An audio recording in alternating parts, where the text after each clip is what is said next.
Ibinunyag ng tropang tanggol ang kabutihang loob na ipinakita sa kanila ni Coco Martin sa likod ng kamera ng seryeng FPJ's Batang Quiapo.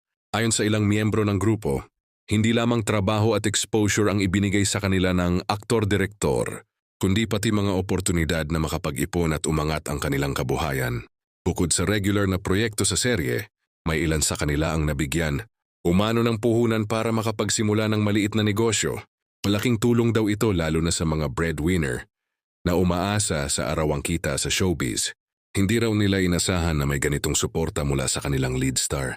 May mga miyembro rin ng tropang tanggol na ibinahagi na tinulungan sila ni Coco na magkaroon ng sariling bahay. Para sa kanila, hindi lang ito material na bagay kundi simbolo ng seguridad para sa kanilang pamilya. Isa raw ito sa pinakamalaking biyayang natanggap nila habang bahagi ng serye. Tahimik lang si Coco pagdating sa pagtulong at hindi ito ipinagsisigawan. Mas gusto raw nitong sa gawa nakikita ang malasakit kaysa sa salita. Kaya naman mas lalo pa raw silang na-inspire na pagbutihin ang kanilang trabaho at maging loyal sa proyekto. Dagdag pa ng tropa, sa tagal ng kanilang pagsasama sa Batang Quiapo, nabuo ang samahang parang pamilya sa set.